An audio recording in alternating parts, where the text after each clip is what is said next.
Well, good morning and welcome to Third Way's another Thursday dialogue with Third Way. I'm so happy and thankful that you all have decided to join us once again. We were so honored last week to have the chairwoman of the Congressional Black Caucus, my friend Congresswoman Joyce Beatty of Ohio. And this week we're in for an even greater treat. To know Chairman Bennie Thompson, you have to love and appreciate everything about him. He served as former mayor, former alderman, former board of county supervisor, graduate of two HBCUs, Tougaloo College and Jackson State University, elected in 1993 in a special election, went on to be reelected in 94, has served in the House since.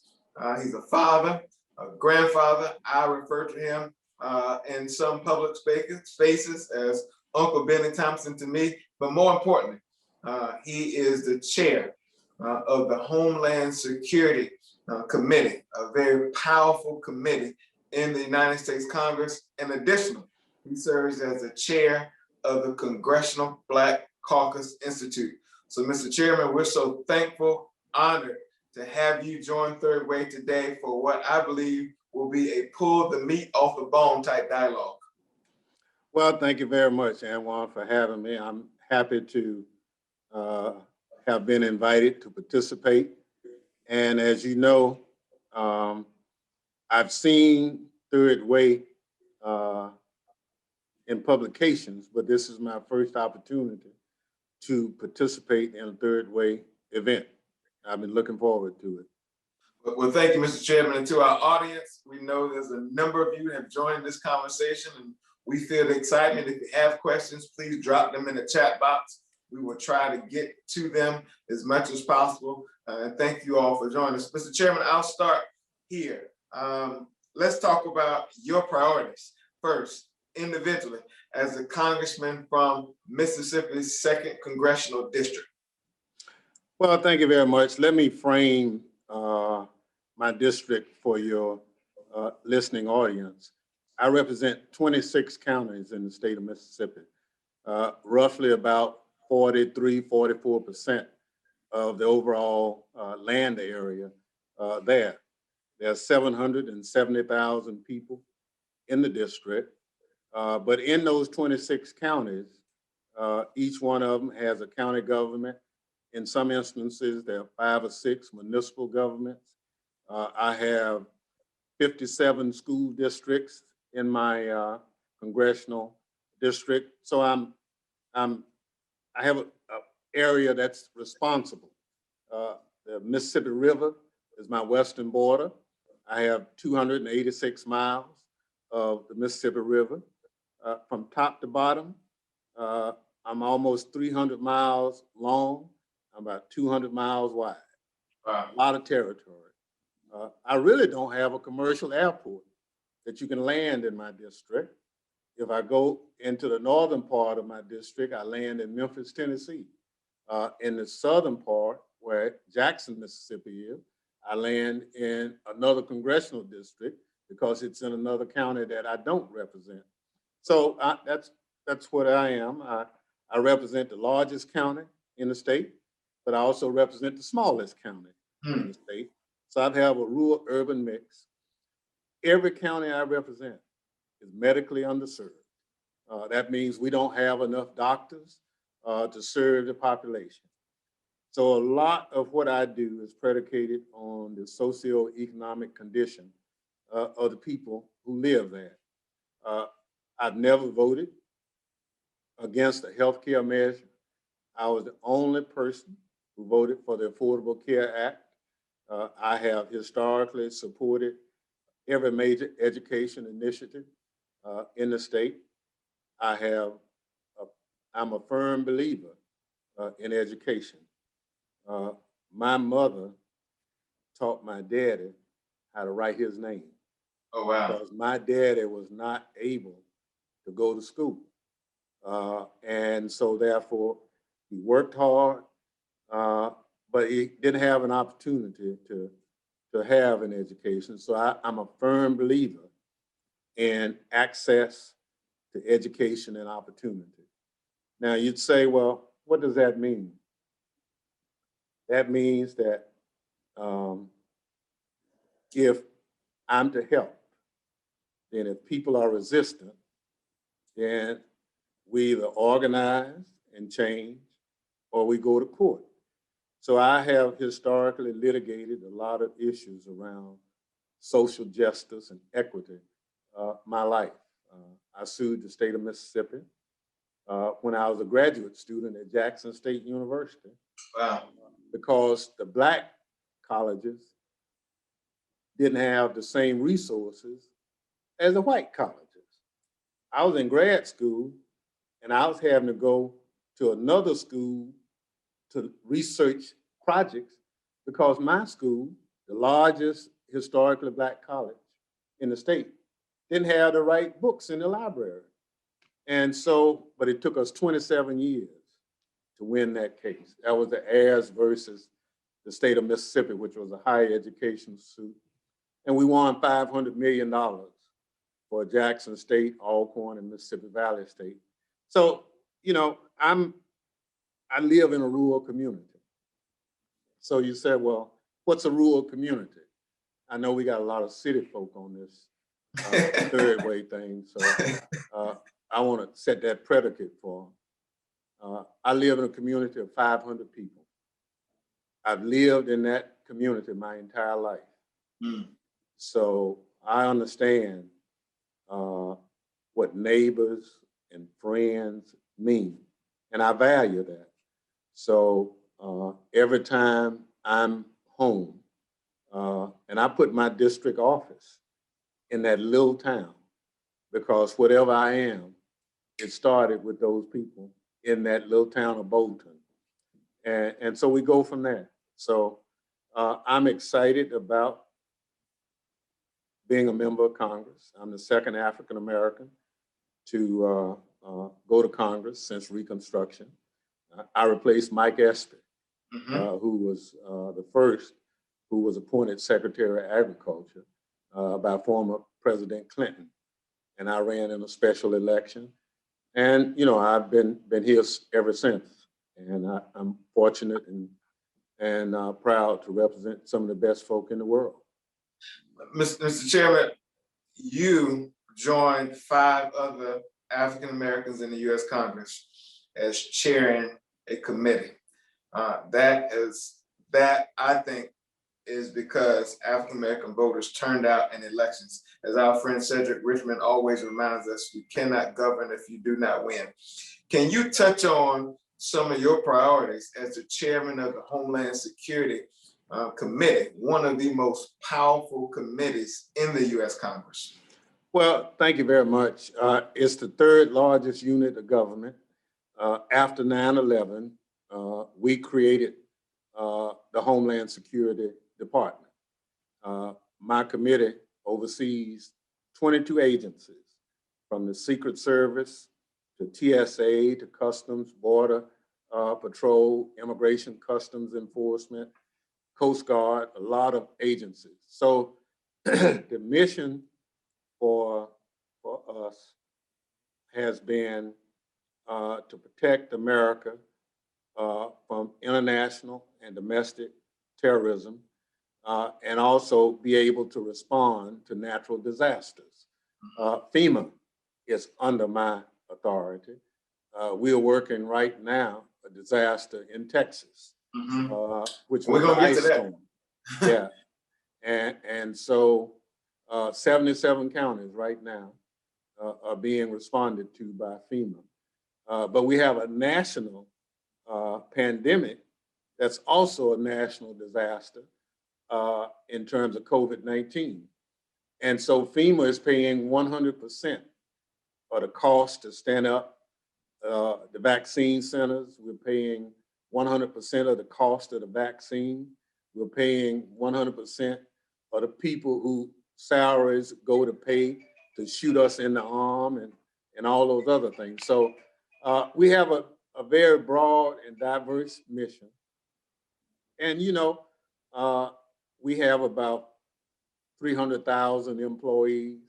and about as many contract employees too. So we deal with a lot of immigration issues around the northern border, the southern border, our maritime borders, and as well as our airways. So if you are trying to come to America anyway, at some point, the Department of Homeland Security has something to do with it. We process a lot of visas for people. And so we are now part of the government. We're still a new kid on the block. If you fly an airplane and coming into the nation's capital, somewhere on that airplane could be one or two air marshals to protect the flying public from potential hijackers. So we do a lot, and sometimes people ask me, well, can you guarantee me that nothing will ever happen? I said, come on, give me a break. Nobody can guarantee you that. But I can tell you we're doing everything humanly possible to make communities safe. But we don't want people to be afraid to go out of their homes.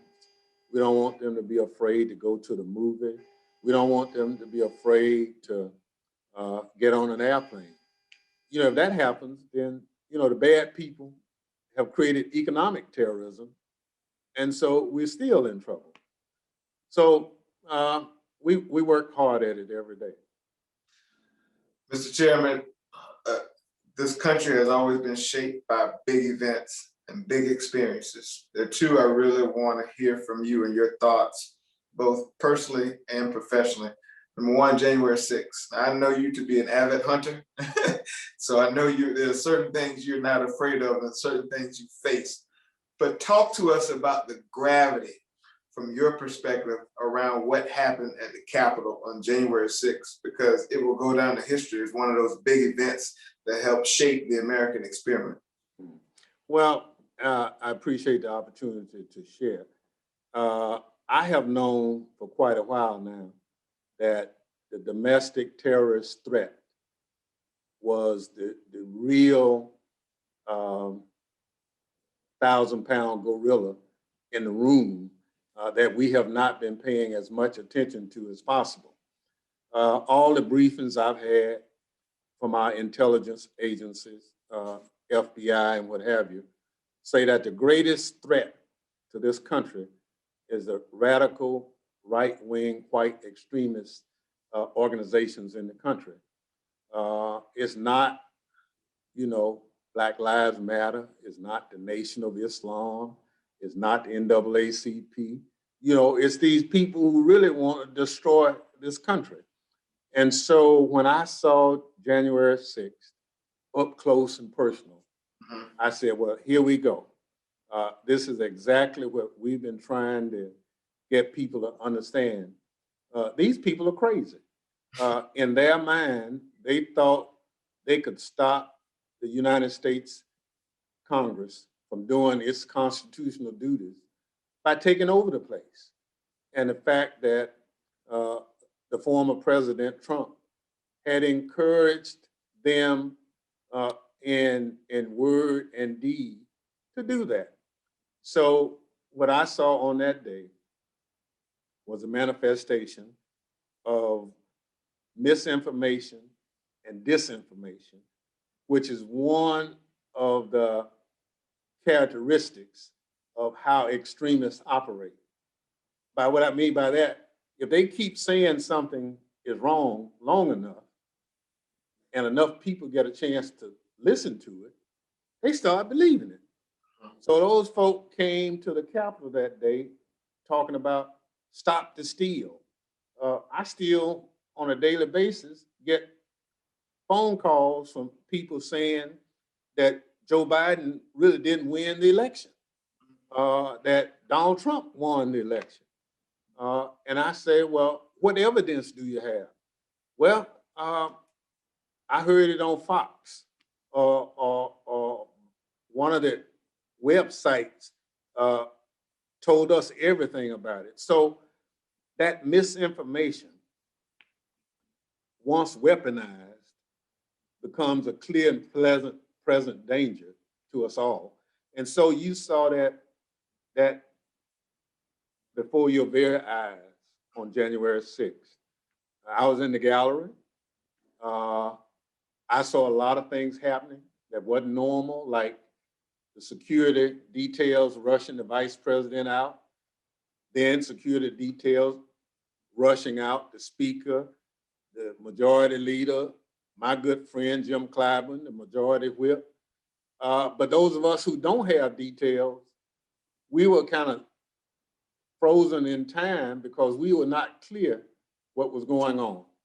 And so over the run of that day, as you know, those insurrectionists broke into the United States Capitol, what up until that point was one of the most secure buildings around. You've gone into the Capitol many days. You got to take everything out your pocket.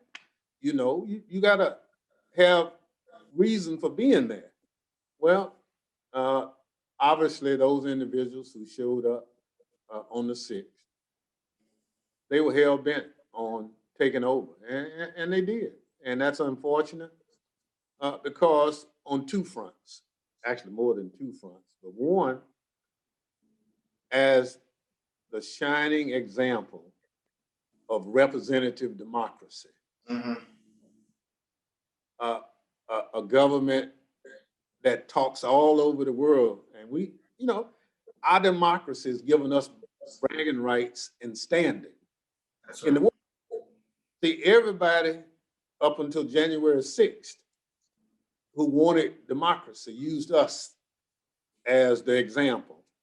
So now, can you imagine us going to a fledgling democracy somewhere in a third world country saying, look, if you vote your candidates and they win, then that's a good thing. And if you don't fight and kill and destroy after you lose, that means your democracy is strong. We can't give that example right now because they can say, well, can you explain what happened on January 6th? Mm. So we have some work to do to repair our image in the world. The other thing we have, you know, we have to identify some of those organizations, Proud Boys, Oath Keepers, and the like. And we have to hold them accountable for this. And so I've joined with the NAACP. Yes, sir. And I am now pursuing civil litigation against former President Trump, his attorney, Rudy Giuliani, the Proud Boys and Oath Keepers, seeking civil and punitive damages because I believe under the Civil Rights Act of 1871, commonly referred to as the Ku Klux Klan Act, that there's culpability and liability on part of those individuals for what happened on January 6th. So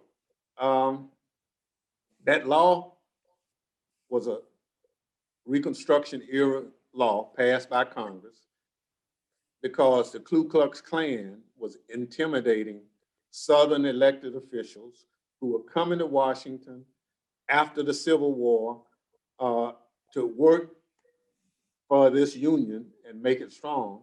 And the Ku Klux Klan was threatening them, their families and other. And that law says that if you interfere with a member of Congress doing their constitutionally required duties, then you're breaking the law. So what those insurrectionists did on January 6th is stop us from certifying the results of the November 2020 election for president. And so now, after the Senate failed to convict Donald Trump of those charges brought by the House and presented by the House managers, you know, the majority leader at that time got on the Mitch McConnell and said, you know, in America, when you're not satisfied, you can take your dissatisfaction to court and you can challenge people civilly or criminally. And you know, we looked at that thing and said, he got a point. So we included his comments in our complaint in the district court here, saying that we're not satisfied because from that time the insurrection occurred, you know, we lost lives and property. We couldn't do our job until about 8:30, 9 o'clock that night, when things had kind of gotten back to normal in the sense that we could do it. You know, there was trash, broken glass and everything still in the Capitol, but we couldn't let those insurrectionists win. That's why it was important for us at the earliest possible state to go back and do our business. Mr. Chairman, staying on your role in the Homeland Security Chairmanship, I heard you say privately and publicly what happened in Texas is a Homeland Security concern issue. Put some meat on the bone and give us some clarity on your position on that, why you say that, and what you think can be done. Well, Texas is interesting. You know, as you know, they have not adopted the same principle of managing the electric grid like every other state. Texas said we can do our own. Well, if Texas had been a part of the regulatory scheme of managing public utilities, then those utilities would have been required to secure the facilities in times of inclement weather and other kinds of harm. But they were not required to do it. And therefore, they didn't do it. And this is the result when you have that. The unfortunate national security implication is that if something had happened, if you have no lights, no running water, that just complicates the matter. And now here we are, the taxpayers of the United States government are going to have to go back and resurrect all of that was damaged and destroyed because the state of Texas decided to run it their way. That's unfortunate. It has serious implications. We have military bases and the other things, and you know, sometimes they have auxiliary power, but auxiliary power operates just that way. But in terms of hospitals, nursing homes, there are a lot of individuals who are put at risk during those kind of situations. And now it will require hundreds of millions of dollars to put Texas back together again. And it should not have happened. You know, you touched on something earlier, Mr. Chairman. I want to go back to it. This pandemic, the worst pandemic since 1918, caused some of the worst economic challenges since 1932, disproportionate impact on communities of color.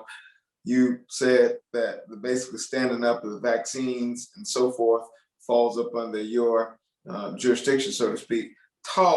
Put some background color to the seriousness of this pandemic and what it will mean from your chairmanship perspective, your committee perspective going forward, and how we all are going to have to make adjustments. Yeah, you know, there's no substitute for being in charge. Up until January 20th, Donald Trump was in charge. He mismanaged the pandemic response in this country. From the beginning, we didn't have the necessary PPEs to do the testing to protect the workers who had to do the testing. Those individuals who worked in situations where they put themselves at risk at hospitals and nursing homes and what have you. But on top of that, we had to get a vaccine plan put together with federal leadership. The worst thing happened was to let the states do it themselves. And so what we found in my home state, the reality is that if you lived in the suburbs, then the sites were stood up first in the suburbs that tended to be wealthy and white. In Florida, for instance, if you were in the wealthy white suburb, that's where the sites happened to be there. So it was not one targeted at the populations at risk the most. And so we're trying to play catch up. Now, the Biden administration is trying to implement it, but there's still some hiccups. They said, well, you can now get them at Walgreens, CVS, Walmart, and what have you. Well, you know, I told you about I represent 26 counties.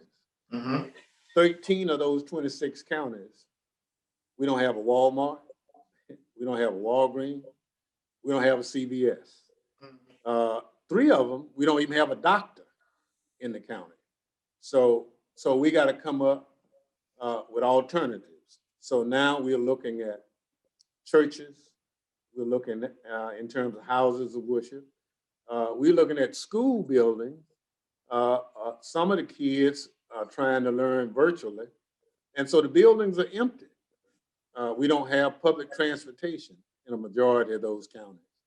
But we have school buses that are sitting idle because the kids are not going to school. So we're going to start using the school buses to transport potential patients to get immunized. So we're working on that. My state, until recently, African Americans are 40% of the population, but we were only 15% of the population being vaccinated. Worse than that, we are 60% of the people who died from COVID-19. So it's crazy. And so we now force, from FEMA's perspective, we are now reinterpreting the data so that you just can't tell us on this day, we vaccinated X number of people. So now they have to tell us where they live, what the race, what their age, what their gender. We have to have the data, and then we analyze that against the challenge that we faced. So we're trying to get at that. But before the Biden administration, we could get no cooperation at all. And like I say, it's getting better, but we're nowhere near we need to be in this effort to get a majority of our citizens immunized. But there's little reluctance now on the part of the people. You know, they used to say, well, Black people, they're not going to take it, the shot. Every Black person I know is trying to get a shot. You know, I'm talking about from 18 years up.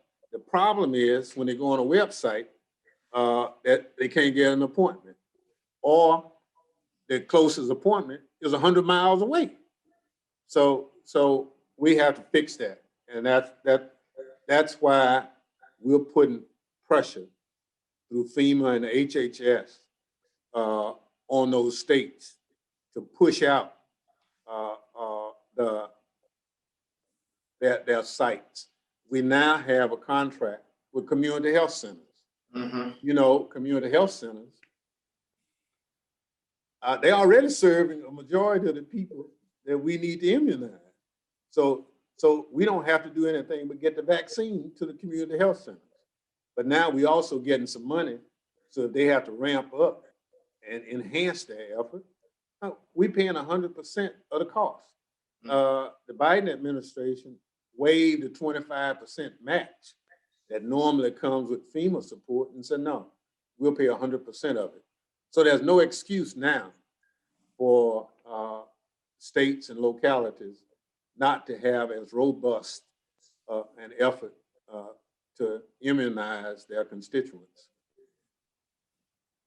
You know, Mr. Chairman, I want to touch on a few things. We don't say this often in a good way, but I can say it here. Thank God for South Carolina and Mississippi, because it was those two states that helped Joe Biden propel himself to the nomination. And eventually we got to the White House because of step one. What advice, or what would you say to the president and the vice president at this point, based on what you've seen from this administration and how you have digested some of the challenges going forward after 4 reckless years of Donald Trump?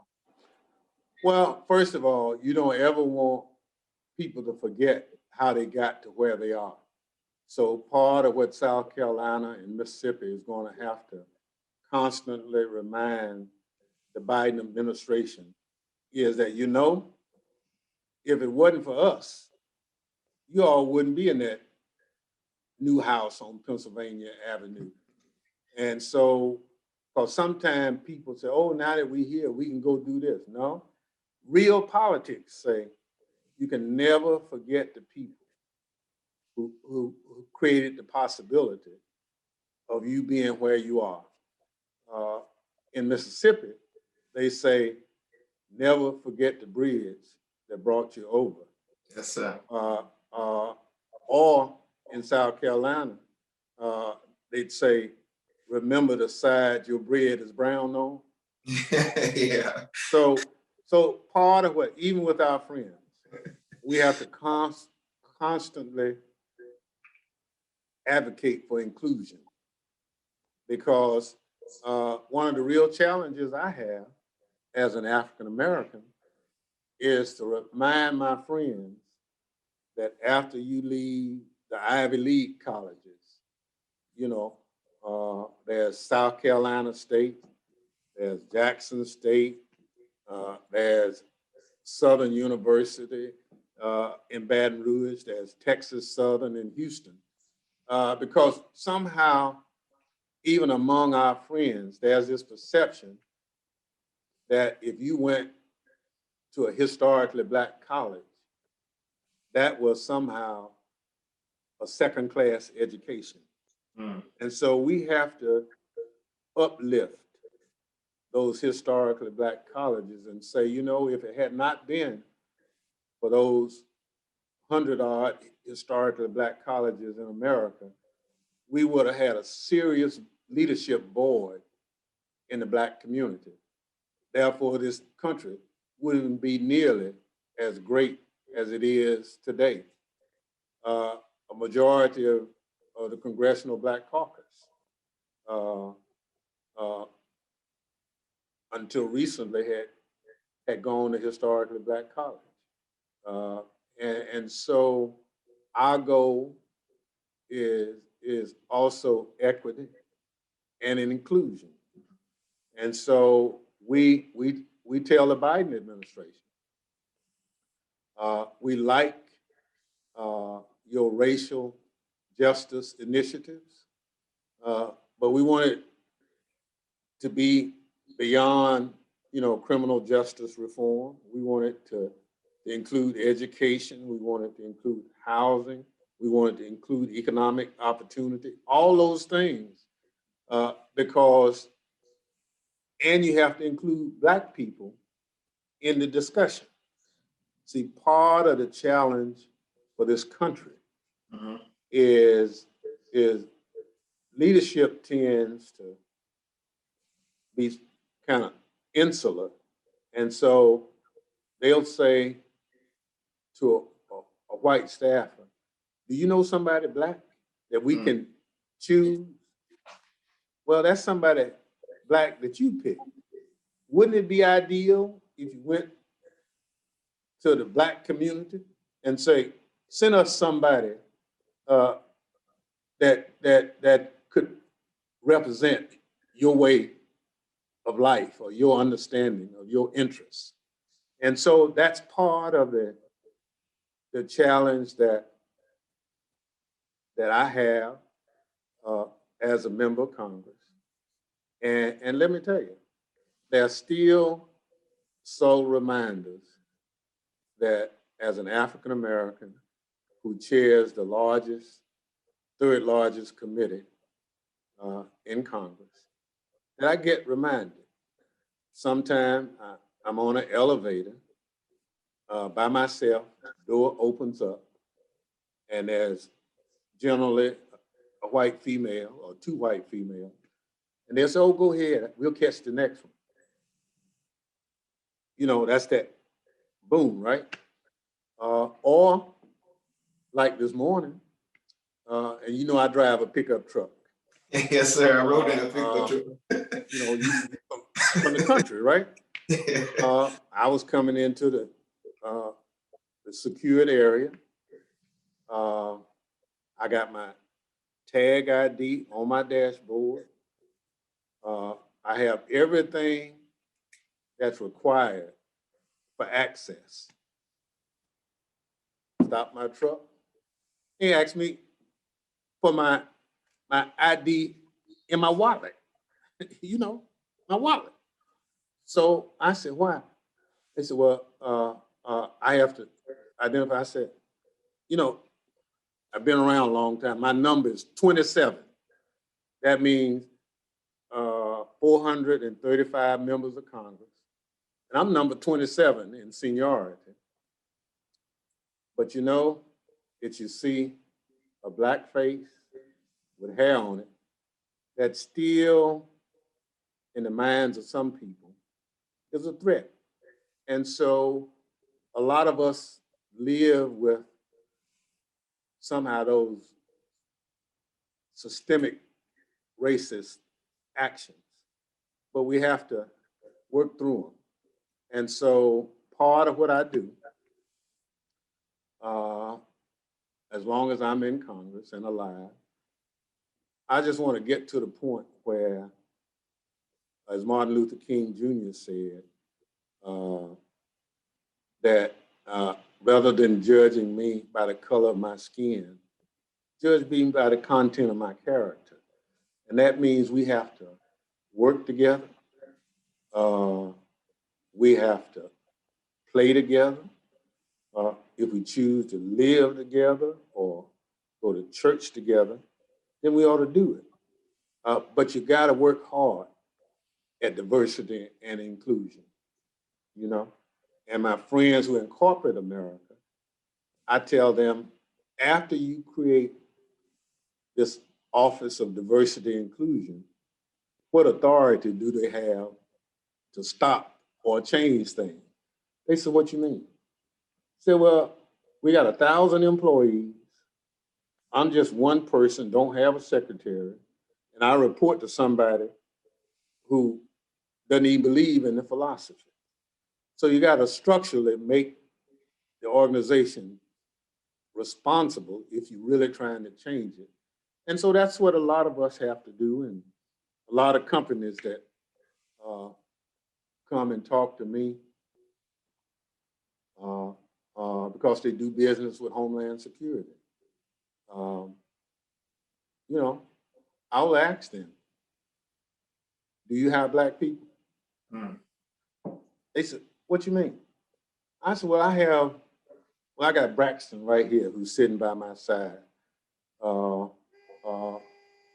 One day Braxton has an opportunity to be somebody somewhere else, but her mama and daddy would like to think as taxpaying citizens, Braxton would have a choice to work in corporate America, what have you. So I need to understand from these companies who are doing hundreds of millions of dollars in business with Homeland Security, what their corporate philosophy about diversity and inclusion is all about.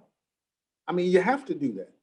And I said, now, if you need some help, I can refer some people to you, you know, who help other companies.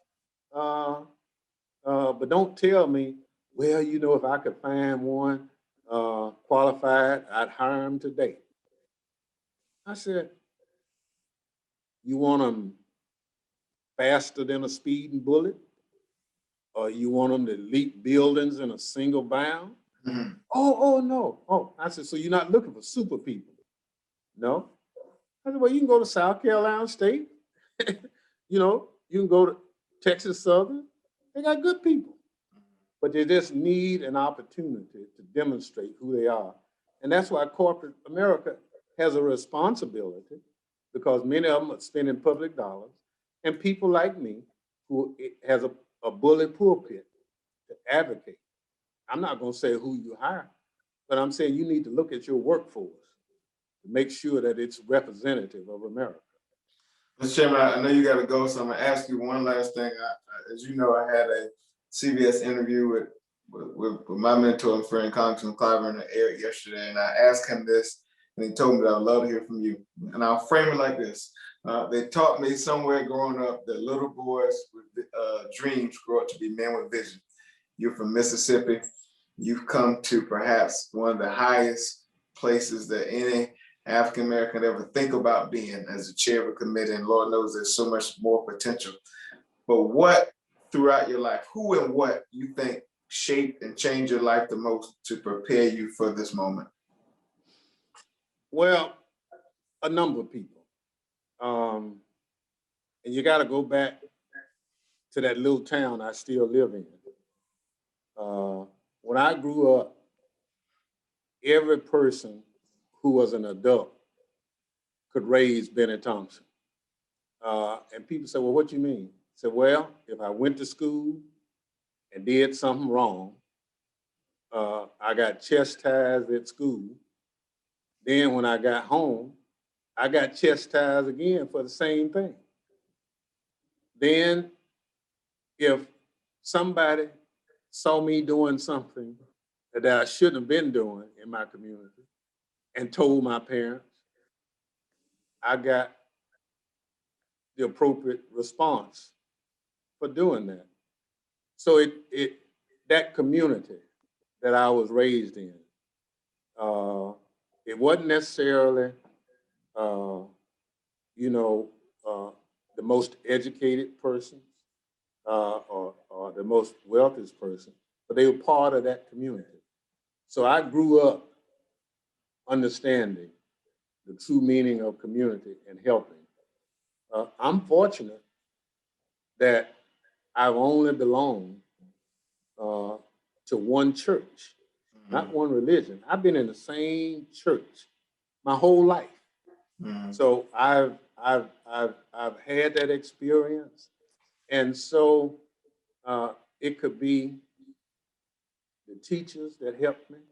It could be my band director who consoled me after my daddy died when I was 10th grade.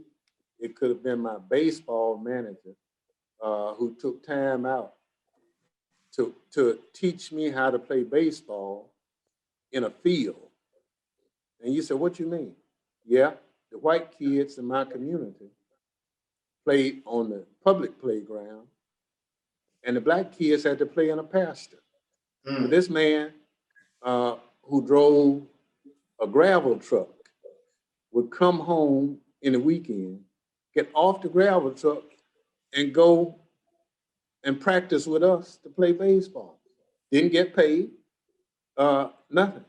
And so it's those kinds of individuals who made a difference in my life, and I try to pass it on. So I never meet a stranger. All my congressional offices are located in non-traditional places. You said, what you mean? Well, my Jackson, Mississippi office is located on Medgar Evers Boulevard, which is commonly called the Hood. And they said, well, why that? Because every time Bennie Thompson runs for office, the people in and around Medgar Evers Boulevard give me the confidence that I'm doing the right job by reelecting me. Now, what I look like, I could go to the brand new federal building in Jackson, but that's downtown. They got to pay to park. And then when they go in the building, they got to get searched. So now, some of the people that I represent, they probably don't need to be searched. and they probably don't have enough money to pay for parking. So I make access to their congressperson easy. And that's part of what you do. You say, if you elect me, I'm not gonna run away from you.